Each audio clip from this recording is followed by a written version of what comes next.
Welcome y'all to a new Waterwave TV interview. Today we got Nolan Riddle in the cut, producer extraordinaire. He's got a lot to tell. He's got a lot of experience in the music game. We're gonna talk our shit for a little while, but you already know the deal. We got to run the intro, Jackson. Let's get it.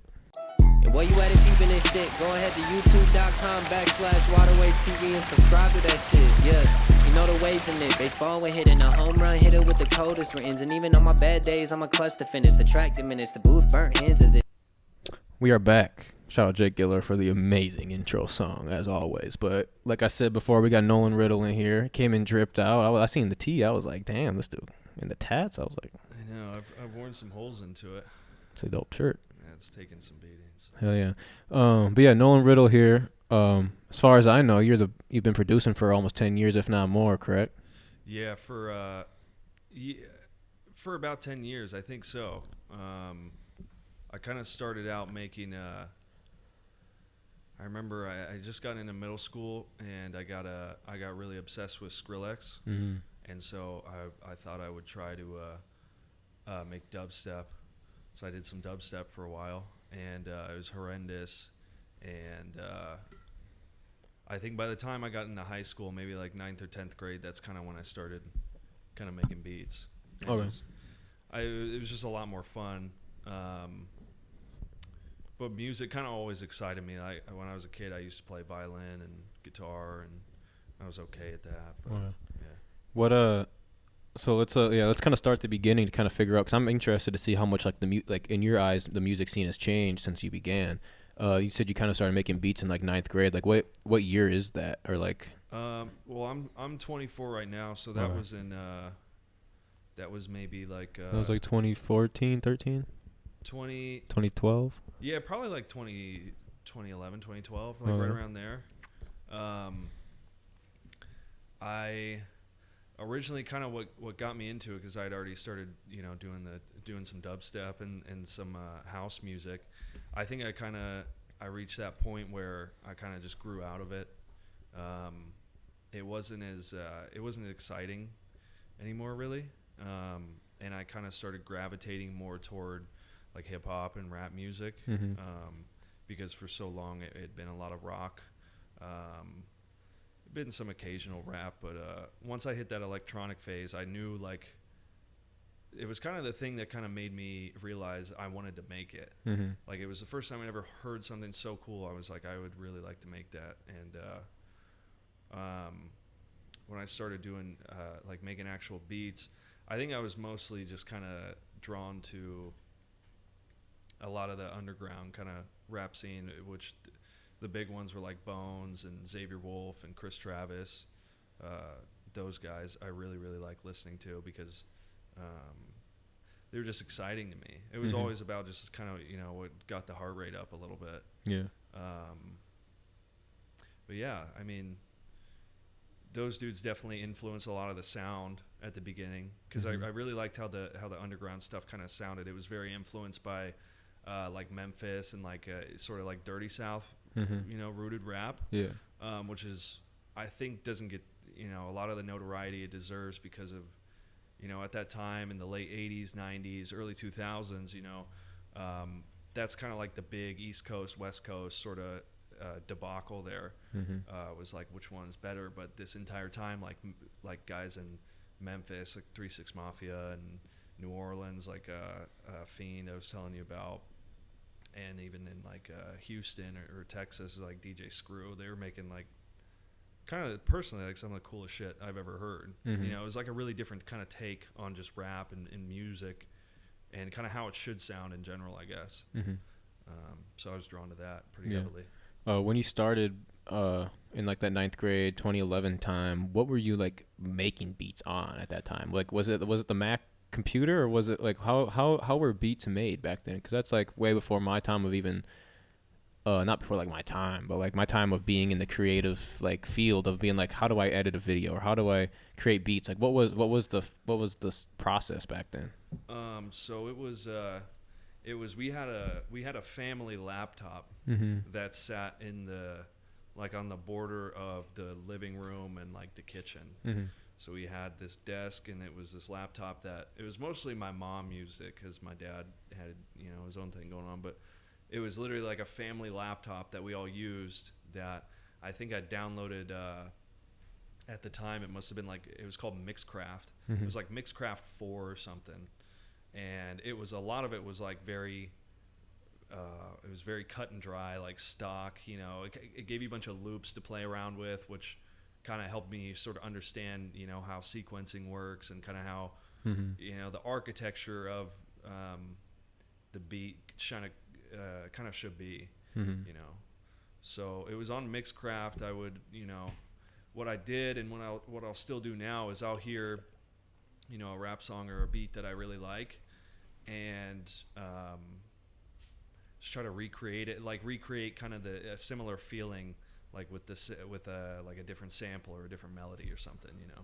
Facts. So, which I think is the best really anybody can do, whether they're starting out or really trying to find their sound, is just emulate the people that you love and look up to. Facts. You know, and then you'll kind of sift through all the shit until you kind of sort of settle into it, I suppose. Yeah. Yeah. If you don't mind just pulling the mic a little bit closer to you, just so I make sure your voice is a little bit louder. All right. But are you from Minnesota, or where did you grow up? Yeah, I grew up here. I grew up mostly in Andover. I think from when I was maybe like 8 or 9 till about 18. Before that, we lived in Indiana. I don't remember a whole lot of that. It's irrelevant anyway. But Minnesota is by far my favorite place I've ever lived. So yeah, I grew up out here, and then when I was 18, I moved out to California, and then my girlfriend and I just moved back just about 5 months ago. Yeah. Going to California, was that what was the decision going there? Was it work, school, music, or life, just getting out of Minnesota? It was just life, just getting out, getting around. You know, there's sort of this allure kind of surrounding Los Angeles and California, and I'm here to tell you, it's not a fun, good place to be. It's not as what it's hyped up to be. No, it's really not. I think it's, you know, people have asked me like, well, you know, isn't there like more opportunity for like music and stuff out there? Which on the surface it might look like that, but it's just very oversaturated. But it's also, you know, if you're making the same money out here as you are out there, like the money's going to go 3 times further out here. Like it's just the cost of living is pretty wild. But in the last kind of couple years I was there, I was telling a couple friends of mine who I met out there who are actually like from this kind of area. So we would always kind of relate on Minnesota and talk about Minnesota. And I was like, you know, I want to go. I think I'm going to move back. I don't like it out here. And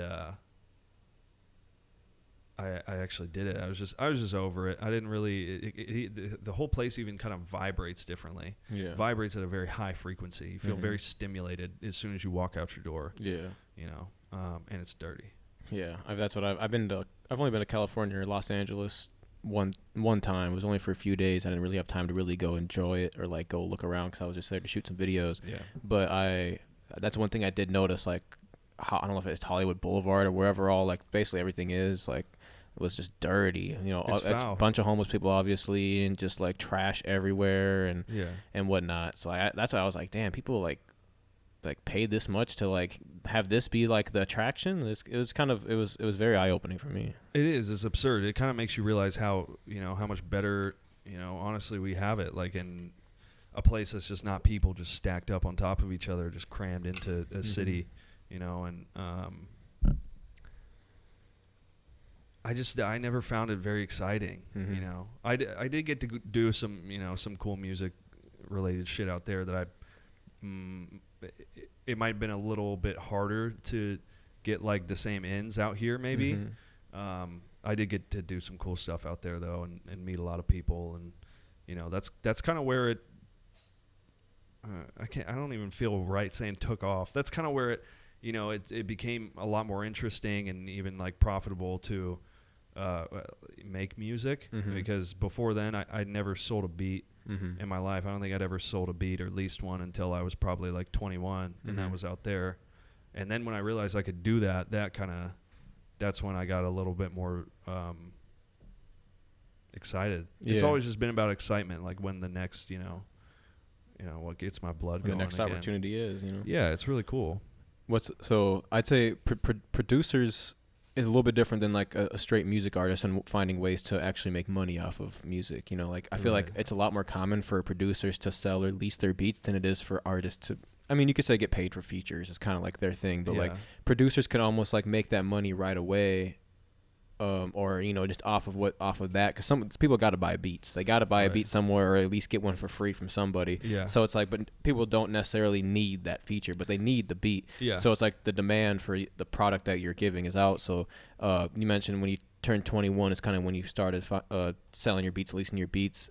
Has music been a way to where you've been able to keep some type of steady income? Maybe not necessarily living lavish off it, but like you've been able to kind of keep it going and tread water at least, or whatever you want to call it. Absolutely. Mm-hmm. Yeah, there were definitely times, where I'll go from, the first time I sold a beat, it was this, it was the guy, Teleboy, I was probably telling you about. Teleboy, I think, found me on Instagram, or he found me on SoundCloud or something, and we got in contact with each other.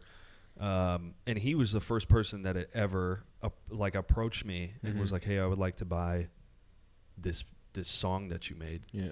And that was already just a kind of a wild feeling, because I've kind of always kind of had this sort of imposter syndrome. Like anytime something good happened, I felt like I didn't necessarily deserve it. Like I was unworthy of the good thing that was happening. But when he bought the beat, it kind of breathed like some passion and some more life back into me. Like I got, it felt, it didn't feel like such a pipe dream anymore to be able to do that. I was like, God, if I could do this, like if I could sell a few of these a week, and I think at the height of what I was doing, like when I was making the most amount of money I'd ever had off music, like I would eat off of it. I could pay for groceries and get pretty much everything, besides like, the heavier portion of fucking rent out in Los Angeles. But I mean, like there were times where I was really broke. I didn't really, I was getting like EBT, like food stamps, and that would run out after fucking $110. And I would like really try to push some beats, and guys would pick them up, and then I would, they kept me from being hungry. Yeah. Or kept gas in my car so I could get to, work, which was like construction and stuff. So, and like especially in the height of COVID, like we were doing construction. I was working with a guy. We were handymen, and so our jobs were all residential. They were all in people's homes. So when people didn't want you in their home because of COVID, like we didn't have work. So he would kind of kick me the money that he could, but beats kind of kept me fed throughout that. Yeah. So yeah.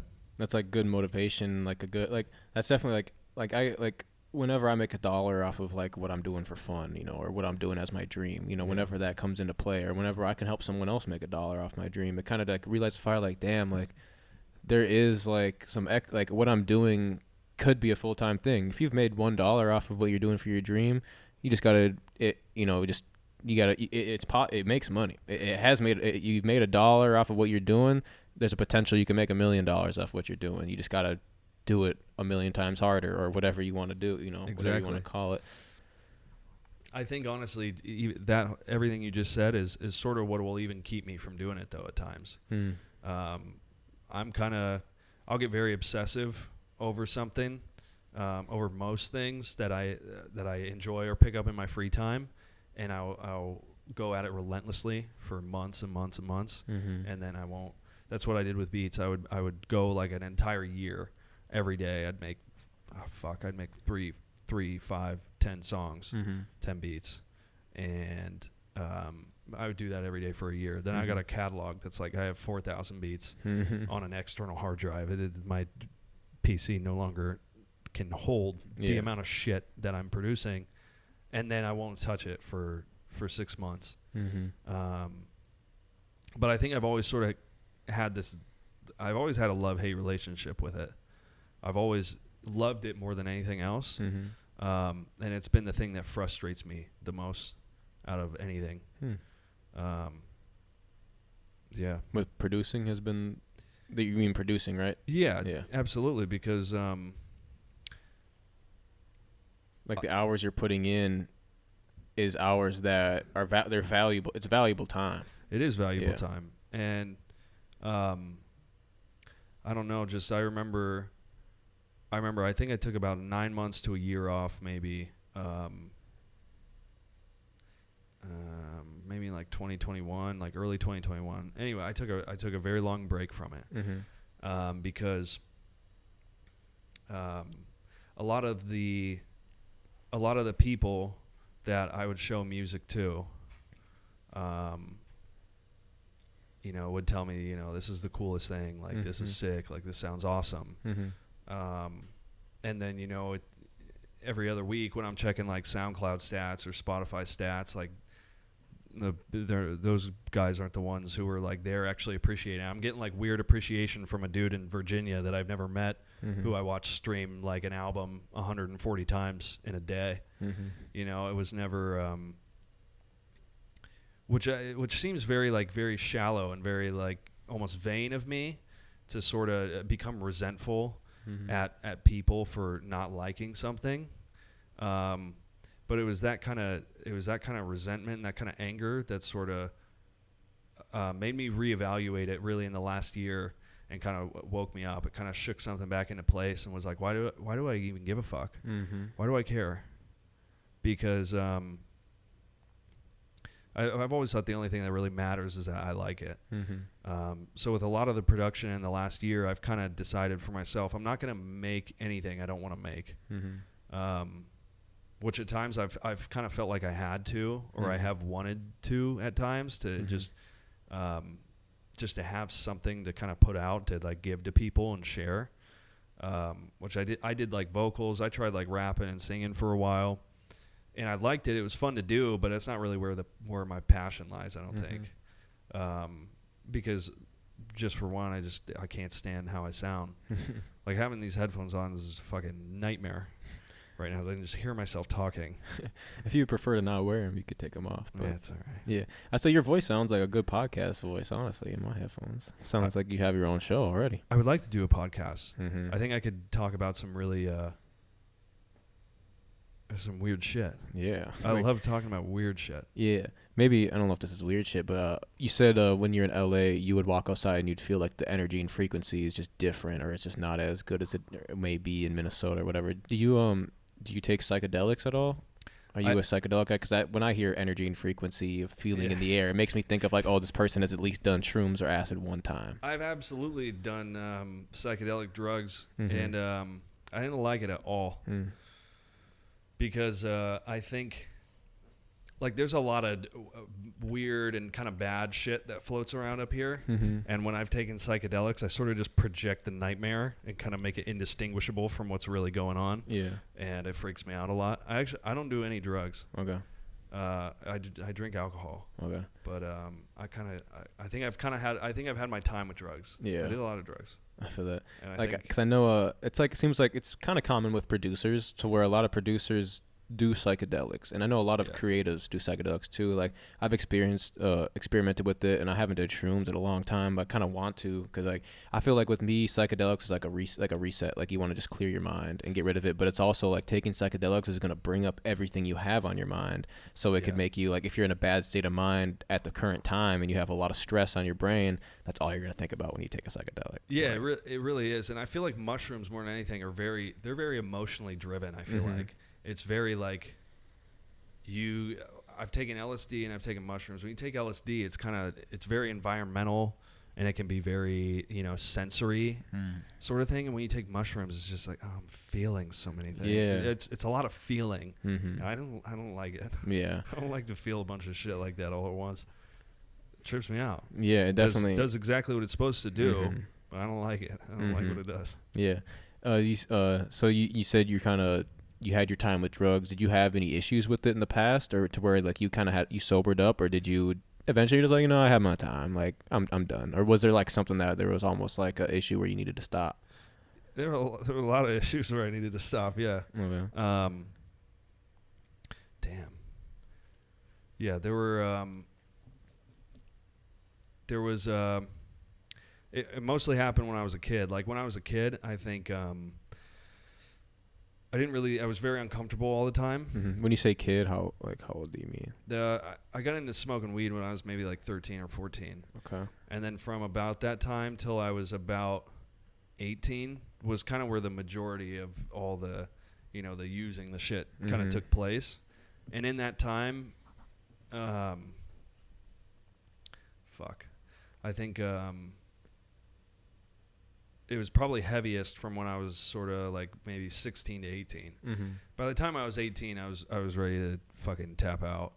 I was like, this shit has brought me to some weird, some dark places I didn't ever want to go or ever thought I would, So that kind of took me on a journey where, I was sober for a long time. I had big kind of chunks of sobriety. Mm-hmm. I would stay sober for a long time. I'd stay sober for like 9 months just off everything. And I would always go on these like righteous benders, and I would like forget how kind of bad it was, and then I'd stay sober for another 9 months. But I was sober for like these really 2 long continuous chunks of my life, from like 2019 to 2021, for like 2 years, maybe give or take. But it was definitely 2 years. It could have been more. I was sober for a really long time, and I'd always done the whole therapy thing, and thought it was really helpful. And what I discovered was, excuse me, all the people that I was surrounded with were guys who, like, by all means needed to never touch drugs for the rest of their lives. And I think for me, I kind of just got to this point in my head where I no longer, I think kind of just my entire past sort of set in, and I understood it, and I could like look at it and go, this was a very horrendous, detrimental time in my life. And I don't by any means want to go back there. But I also didn't think I needed to remain sober for the rest of my life. So I decided, I'm gonna try having a beer with my roommate after work, and we started doing that, and that's been like a year, and your boy doesn't even like drinking that much. I really don't like being intoxicated. I don't like being fucked up anymore. It takes me to, I think it's a lot of like PTSD shit, where the idea of like being out of control sort of starts to like creep up on me, because I got different memories and experiences than a lot of your run of the mill people. I know everybody's got some stories, but I've got some fucking pretty shocking shit that a 18-year-old kid probably shouldn't be doing. So I say, any you care to share from about one of the shocking stories? Man.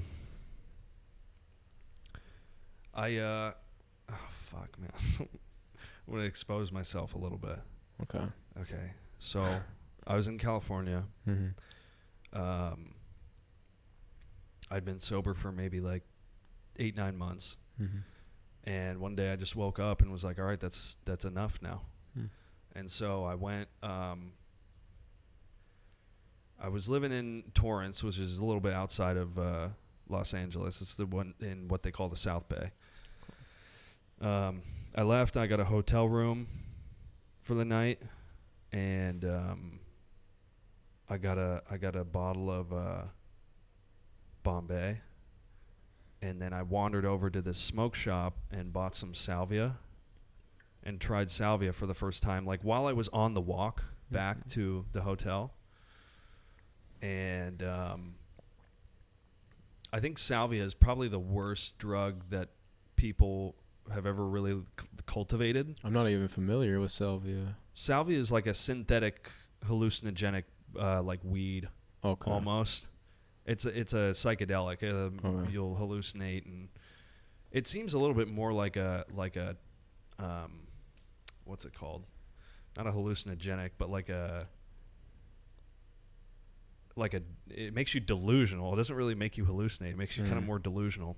Cool. Anyway, long story short, I smoked a Salvia, and I wandered back to my hotel room, and then I just ended up. I kind of like came out of this, and I was in Oklahoma, and I was on a Greyhound to Indiana. Wait, what? Wait, you went from what are you talking about? You said you were just in L.A. So I smoked a Salvia, Yeah. and I then got on a Greyhound bus Mm-hmm. to Indiana. From Los Angeles? Yeah. While you were high on the Salvia? Yeah. What was it? So you made it all the way there, or did you realize like halfway there, like, what am I doing? Oh yeah, I realized when we were in Oklahoma, I was like, what's going on? Wow. And I turned to this dude in the bus who was sitting next to me. We were sitting like all the way at the back, at the very back of a Greyhound bus. They got like basically like a built-in porta potty in the back of this place. And we were sitting in the very back, so the entire ride just smelled like shit. It smelled terrible. And I turned to the dude next to me, and I was like, where are we? Where are we going? I remember thinking we were going to jail. I was like, they're taking all of us to jail for probably doing what I was doing. And he was like, he just kind of like laughed at me. He gave me a little poke in the belly, which was really weird. Apparently, we'd been just chopping it up for a while. It's like, we're going to Indiana, going to Indianapolis. He's like, 49ers are playing the Colts today. I was like, is that why we're all? Is that what's going on? We're going to the game. Yeah, and I was like, all right. So that was I'd get myself into really weird situations when I was doing drugs. Yeah. And I think that's really why I don't like doing them anymore. Yeah, that would make sense. Yeah, I just fucking end up just weird shit. So how far is Indiana from Los Angeles? How far of a bus ride is that? A train ride? Well, I think it's like a almost a 60-hour ride, probably almost. Yeah. So how long did it take? So how long does Salvia last for? To where you don't until you come down? Well, I don't know. But you made it all the way there while it's being high? I mean, the memories are fuzzy. I was probably doing a bunch of other dumb shit like in between there and then. Yeah. But that's kind of what I remember. That's crazy. Yeah, it is. I'm glad you made it there and back safe without. For the most part, I ended up when I got there, I just didn't have any money left. Yeah. I like took off. I just abandoned everything with like $900. And when I got there, like 2 days later, I didn't have any money. That's wild. I was like, I better go back. That's wild. That's interesting. I'll remember to never try Salvia. Don't do it. Yeah. I never weird. planned on it. I didn't know what it was until now, but I'm definitely not gonna try it now. What's weird about it is they kind of like measure the potency of it with X. They call it X. So there's like 10X, 100X, and everything in between. And the weird thing about it is it gets cheaper the stronger it gets. And I didn't really understand that until I was trying to buy the 1000X. There was a 1000X, and I was like, that seems like the most. It's gonna do the most of what it does. And the guy at the smoke shop was like, "Have you ever tried it before?" And I go, "No, but I think I want that one. That's the cheapest one, but it also it's the biggest number on there, identifying it. So probably that one, right?" And he goes, "I probably wouldn't." And I was like, "Okay, well, why?" He goes, "It's just not good, man." And I go, "Well, what do you mean? Did it like get you? Did it like really get you?" And he goes, "Yeah, it wasn't. I didn't like it." I was like, "All right, well, that's one I would like then." That's crazy. And this was purchasable at a smoke shop, or this is some other underground shit. No, so they sell Salvia at smoke shops, or they used to at least, or they'll sell you Salvia. They'll sell you fucking spice and everything in between. Everything, all the utensils you need to smoke it and get it into your body. I didn't even know that because I know they sell like CBD and fucking blue rhino pills and shit like that, but I didn't know that's wild. Man, that's crazy. Do you think music has like helped you like open up like I don't need to be sober because I get a high from making music and enjoying this type of stuff? Yeah, definitely. Well, and I think being sober too for as long as I was kind of gives you a different sort of appreciation that you never really had. Just about like there's a lot more shit I like to do, and there's a lot more to me, I believe, and probably to to most people who, you know, really like doing drugs than doing them. Mm-hmm. Like there's a lot more to drugs wasn't ever like I never loved doing it. It wasn't like my favorite thing to do. Mm-hmm. But it just helped like deal with all the other internal shit that was going on, which was just the always being uncomfortable and feeling weird and kind of feeling like ostracized by, you know, my friends and, you know, family and people, and it was just a good way to deal with that. Yeah. You know, I think it was kind of a self-fulfilling prophecy. Like doing the drugs made me kind of feel the way that I thought other people felt about me. Mm-hmm. It kind of just turned everything back inward, you know. Mm-hmm. And I think music and just a lot of other art in general is just a good outlet for people who are fucking dealing with shit. Mm-hmm. Some people like to paint. Some people like to fucking write on walls, and some people like to fucking. You seen the thing where they will put hooks in their back and just swing around? This is like a big thing. I think it's called like hooking or something. Hooks in humans' backs? Yeah, absolutely. It's exactly what it sounds like. They'll dig a big like fucking like industrial sized fishing hook like through your back fat, and they'll suspend you in the air and just kind of push you around. And people love it. And it's like an amusement ride for them, or there's like an art like what are they swinging around for? Just I guess you could call it art. Yeah, there's something artistic about it. like there's like it's like being recorded. Like there's people watching, or like what's going on? Like, no, this is like a recreational activity. This is like a thing people will just do. There's like a community for it. I'm certain there has to be.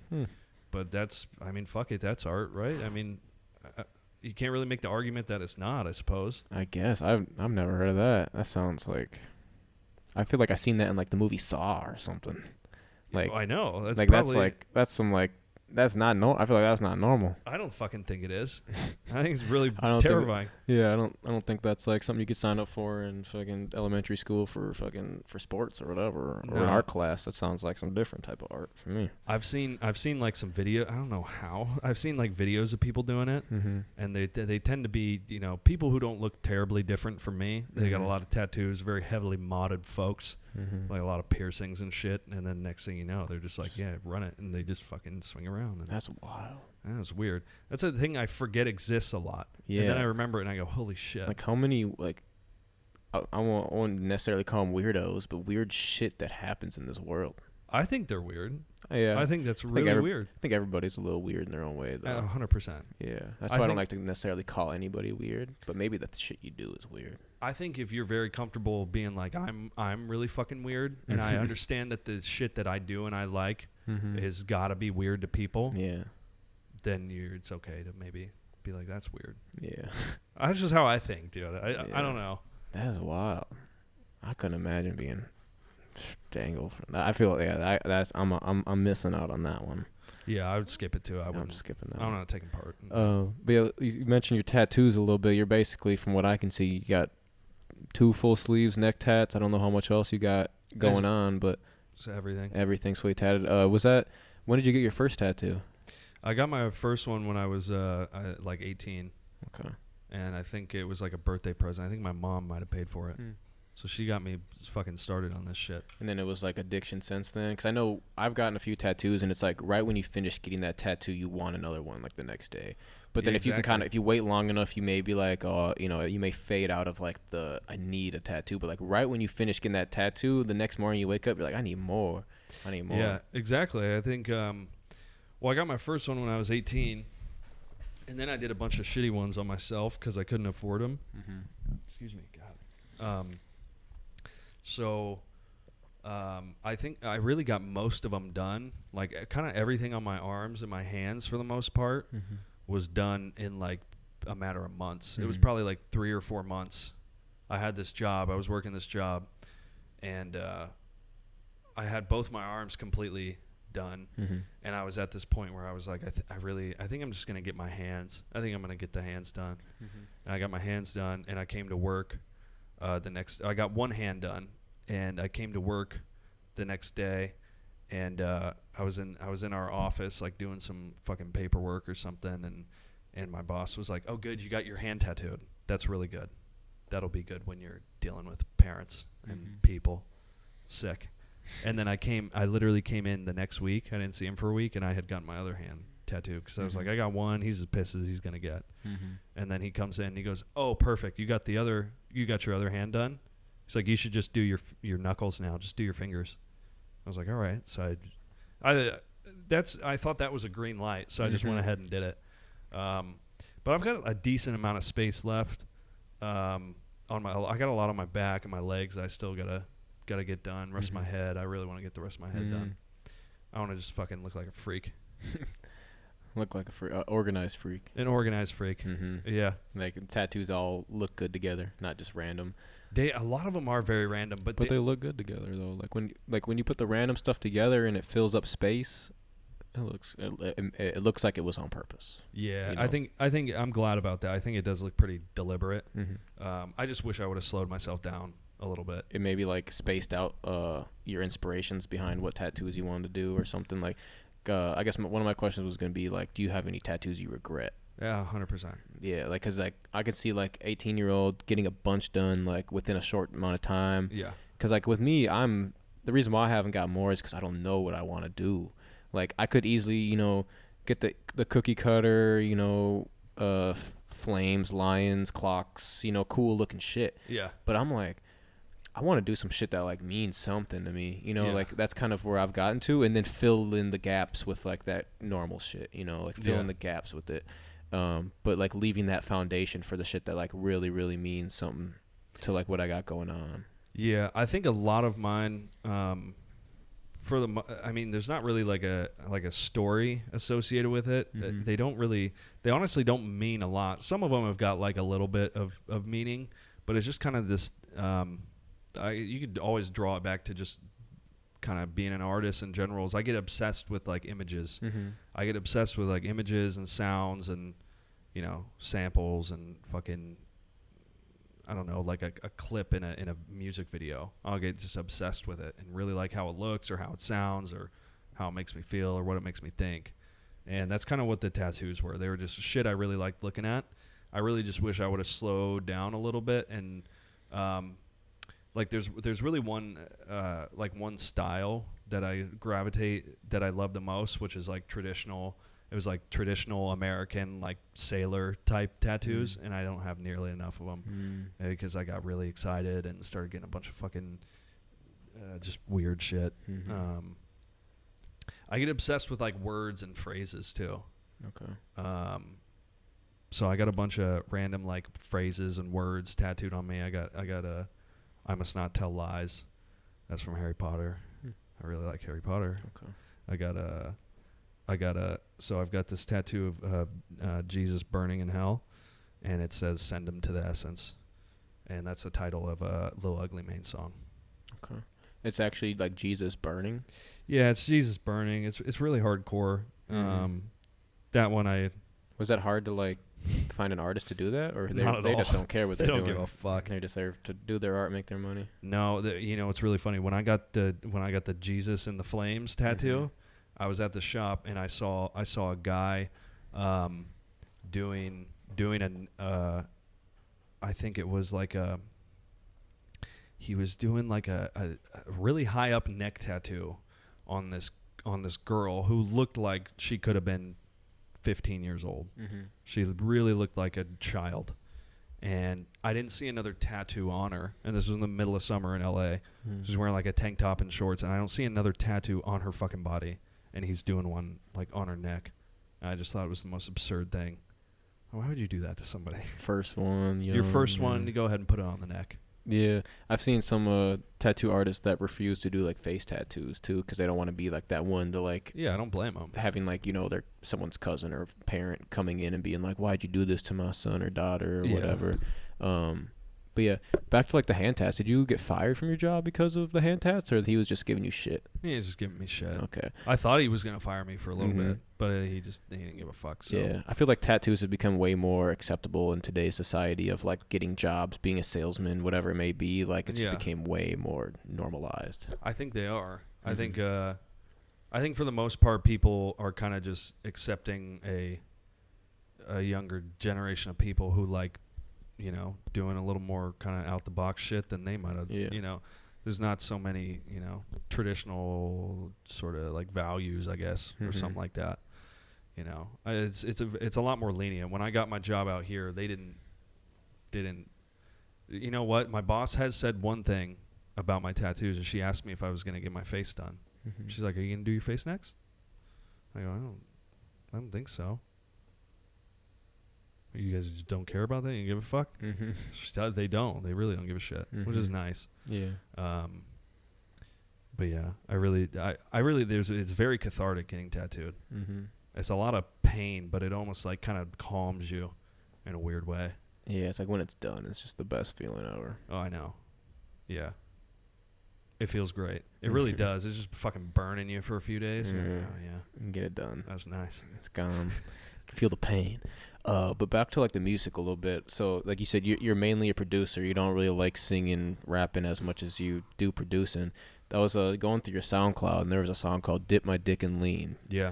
And I seen that, and I was like, "There's no way." Like a song's called "Dip My Dick and Lean." I listened to it, and it was you saying "Dip my dick and lean." It wasn't me. It was someone. It was a sample. I'm trying to remember who it was. I've got so many folders of like flipped or just like acapellas, like isolated vocals. So that was like a vocal or someone saying that you heard, so you threw it as like a sample in your beat. Yeah, I heard it and I was like, that is fucking outrageous. What an outrageous lyric and statement. And so I just looped it up like 80 times in the song. Yeah. I loved it. It sounds awesome. He's literally just sounds like he's fucking floating through space, just declaring, "Just dipping my dick and lean." I love it. It's awesome. Do you use SoundCloud as like a way to like market your beats, or do you just kind of that's what you post for people to take in however they may get it? Yeah, I think SoundCloud. I do these purgings of my SoundCloud. At one point, I think I've had like upwards of like 200 tracks on there. But SoundCloud's always kind of been the outlet. Like when I do want to share some shit with just whoever's still around, that's kind of where everything sort of goes. SoundCloud's sort of my filter, and it's a good sort of. I think it's one of the most useful like tools and resources, and just fun fucking things to do for artists, especially who aren't big into getting distribution and going through like DistroKid or whatever and getting their shit on all platforms like Spotify and iTunes, Apple Music, and all that shit. I think there's something. SoundCloud's got something really special, like about giving small independent, just starting out artists a platform to kind of showcase their stuff. But also I think it's got sort of that immediate gratification where like you're not going through anybody, you're not waiting fucking 2 weeks, you're not waiting to hear back and that your album artwork wasn't the right fucking pixel fucking resolution image, and then it all gets scrapped and you got to start over. So I think SoundCloud's fucking sick. I went back and forth with them for a while because at one point I was listening on one of my friend, we were in my friend's car and he was like playing like a bunch of songs that were on my profile, and they kept playing ads, and this was before they really started like heavily monetizing SoundCloud, and they were playing ads on my music. And back then the only time you would ever hear ads in between the songs was when the artist was monetizing their music, and like collecting royalty off streams, And I emailed like the support SoundCloud. I'm like, why is this being monetized? And it was a batch of songs that had been doing better than a lot of the other ones were. And I was kind of upset because I was like, I don't want anything to be monetized if I don't get any money from it. Yeah. I don't feel like you guys should put ads on my music I went back and forth with them, and I think they agreed to stop playing the ads. Stop playing ads on my music. But you know what else is fucked up too is I've gone down so many followers on SoundCloud because of how many breaks I've taken from releasing stuff steadily, at least. And I think I kind of dig myself these holes I got to figure a way out of. But I think at one point I was putting out music for like 1,000+ followers on SoundCloud at one point, which I think is fucking substantial enough if you're just a guy like me who just has a laptop and headphones and loves doing it more than anything else. But I got to stop fucking doing that. I got to consistently have content and that's have one thing music, with this industry. You have to be consistent, even if like, I mean, as a producer, you could definitely like posting a beat a day. You know, if you're making 10 beats a day in a hard, you know, in your grind time, you know, that's enough beats to post for the year after a month. So it's you can, you know, a beat a day can go a long way. If someone knows like, hey, this guy posts a new beat every day, one day I'm gonna like one of these beats and I'm gonna hop on it and I'm gonna buy it off him. Yeah. So do you, I guess like, do you use like BeatStars or any other way to connect with artists, or how are you connecting with artists to try to get your beats placed? I use BeatStars sometimes. I don't upload there regularly. I just started using Bandcamp again. I really like Bandcamp. I've heard of that one. I haven't been on there, but that song rings a bell from like a few years ago. Like that was popular a while. It's been around for a long time. Yeah.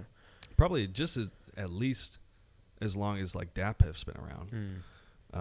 Bandcamp's been around forever. Since fucking like MySpace days, I think. So I really like Bandcamp because you can, like if you create like an artist profile in there, you can put out, similar to SoundCloud, immediately whatever you want and kind of set your price for it. I've used, there have been a few other platforms I've used to do something with the beats, but now I think I'm really just trying to focus on just experimenting and just continuing to kind of make sort of new stuff that, you know, I like. Because making rap beats is really fun. But there's a lot of other music that I draw inspiration from, or that intrigues me, or I get very obsessed with too. And like I put a video on YouTube of this song I did, 444, that my buddy recorded me like sitting in our garage, and he just had like an old VHS tape of somebody like driving through like fucking Iowa countryside, and I just sat there and you wrapped it. I watched that one. I thought that was like a green screen or something. It looked pretty cool. Yeah, we had a projector just shining directly into my fucking eyes, and I just sat there and tried to I recorded that song, and we did that video, I think within like an hour and a half. And oddly enough, like that one did better than every other video I have on YouTube, which is what I fucking find information very fascinating. I like to put things out and then see how they do, like how people react to them, because I think a lot of times I'll think something sounds better than it does, or I'll think one kind of style, like I'm doing, you know, trying to do like the like sampling rap beats and just heavy 808s, strong drums, really driven by just, you know, just very aggressive beats. And then I'll put something like an acoustic like sing song out that has no fucking drums, that's just an acoustic guitar, and I'll just sing over it for like a minute and 20 seconds. And that seems to, like, people are more like, yeah, I like that, sounds better. That's why I'll ask like my girlfriend, I'll play her my just shit I'm making constantly, and she's got such an ear for it, like the ear that I don't have. Like she is the ear that I don't have, where she'll hear something and go, you don't need this in there, or like, or she'll, and she's so unfiltered too. I love it. She'll just go, I don't fucking like that at all. It's not. I don't like that. Yeah, you have like both ears, right? Yeah, I do. Okay, I do have both ears. Okay, because you said the ear I don't have. I was like, wait, did I miss a part of this where you fucking lost an ear or something? No, dude. No, she figuratively. Yeah. I get the message, but I just want to make sure I didn't miss you walking in and only having one ear or something. Yeah. Fuck, man, that would suck to have one ear. That'd have been another story to tell, I'm sure. Yeah, so this ear I fucking lost. Yeah, I lost when I was on the way back from. Was on another Greyhound bus back to Los Angeles. Yeah. Some guy just came along and lopped it the fuck off. Go ahead. I just I think I value people's perspective and kind of take on music that I want to share with them, you know. And I become very critical of my own music, and a lot of times like I'll kind of like put something out to like cater to like a certain audience, or you know, the person or the group of people I want to hear it, or it's something I want to catch, and there's no like feeling like you've accomplished anything. I don't think when you do that. Like I think it's very pointless to kind of make shit that's trendy, because what's fucking trendy isn't gonna be trendy in 6 trendy months. and 6 months. Fuck the attention span that we have now. We're so fucking programmed to. That's honestly why I make a lot of them so short, because it's just enough to be like, oh, that sounds nice, but then it ends so abruptly. You're like, what the fuck? No, you gotta run it back. Wasn't nearly enough of that, which I think is kind of fun to do. I like experimenting, and I like that big like 45 track like compilation thing I just put out on SoundCloud like a couple months ago. Like I put that out because they were pretty much all of them were unfinished, and every single one of those songs, there's something that I could tell you a specific thing that I don't like about each one of those. So that, I think, that's kind of where I feel like I sort of crossed the line from being just like a producer to kind of, I like to thinking of myself as more of an artist, because there's not, each beat is not just, a beat. Like that project was like a fucking idea. It was an idea, like it's going to be just a monstrous length. It's going to be like 43 tracks, and the runtime's like over an hour. But so you do the math, so you're like, holy shit, so each one of these is going to be very short. Why is it that way? Yeah. It's because I'm fucking frustrated. Because each of them, I want you to share my frustration with just, it kind of encompasses the whole relationship that I have with music. Like something doesn't sound right, I can make it sound right. I can make it sound right and good for about 45 seconds, and then I'll completely abandon it. I'm just abandoning these fucking beats. And that's my frustration that I wanted people to experience too. It's like I suffer fucking making these things and then not being able to finish them, and now you get to suffer with me as well. So enjoy it. That's funny. Is music like your dream? Like, would you love to be able to just make beats as like your job, or is that's not like your end goal with being a producer? Yeah, I mean that's kind of always been the goal, I think, is to have it be sustainable and consistent enough to just not have to worry about anything else. Yeah. And I don't really see any. That's not a very extinguishable thing in me, I don't think, because a lot of the times when I think about just giving up completely and just not fucking making the beats anymore and doing the music, as I've been at that point a lot of times throughout the years of just abandoning it, or just being like, I'm not that good. I'm not really good enough to be doing this shit. Something that always draws me back to is I'm like, well, what? That's the thing that I've known for like a decade is like my favorite thing in the world to do, and it's so gratifying, and it gives me fucking actual pure joy, and being able to share it is just kind of everything after that is just extra. It's just extra on top of that good feeling.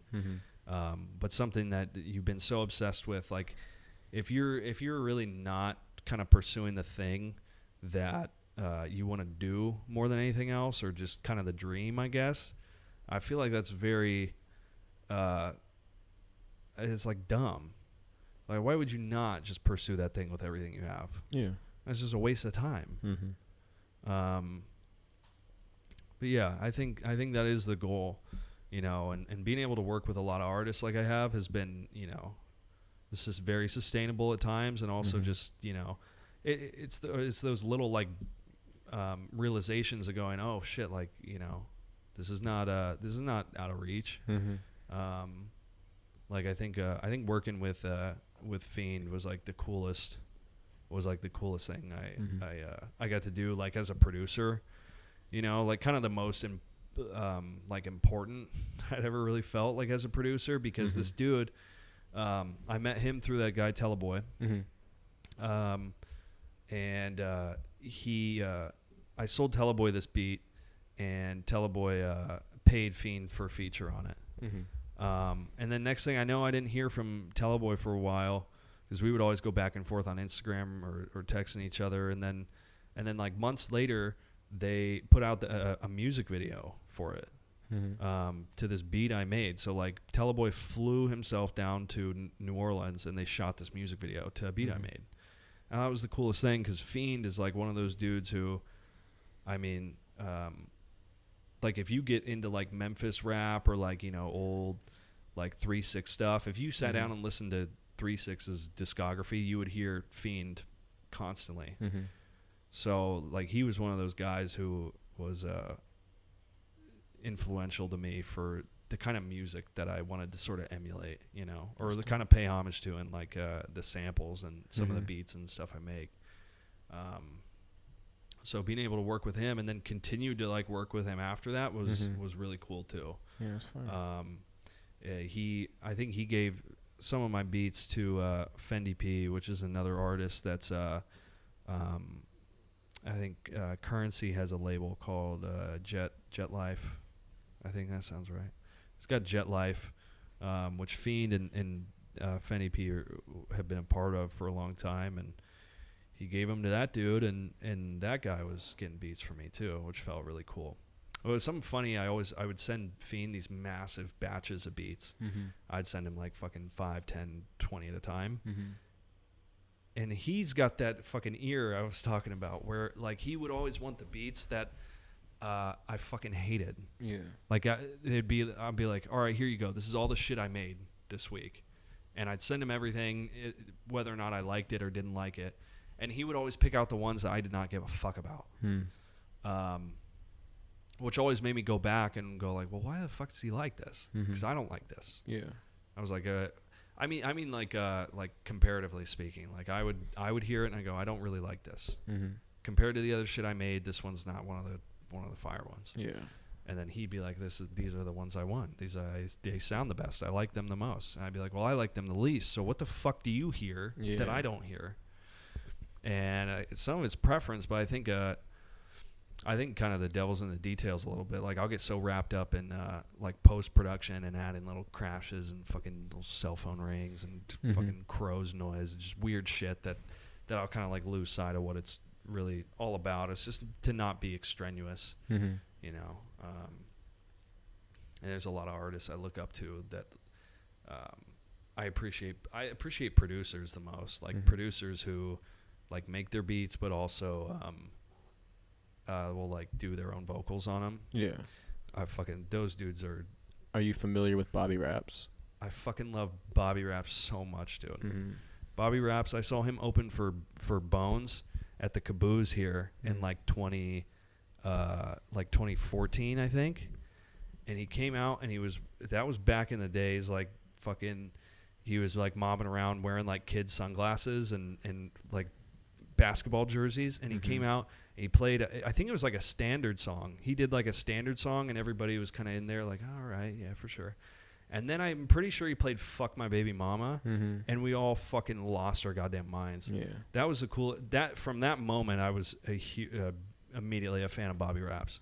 Bobby Raps is one of my favorite art. I listen to that dude every day. Yeah, definitely a Minnesota legend. I know. He's coming to town again next month. Yeah, he was just here recently, too, for like a show or something, I thought. Yeah, we brought him out here for a show. It was like March, I think. I think it was like March something that we brought him out here for a show, and it was dope.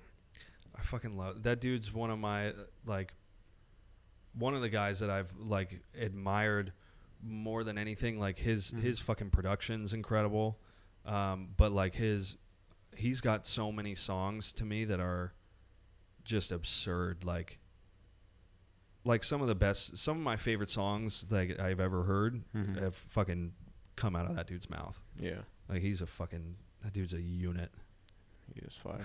Yes. But shit, is there anything you'd like to add before we finish off this pod?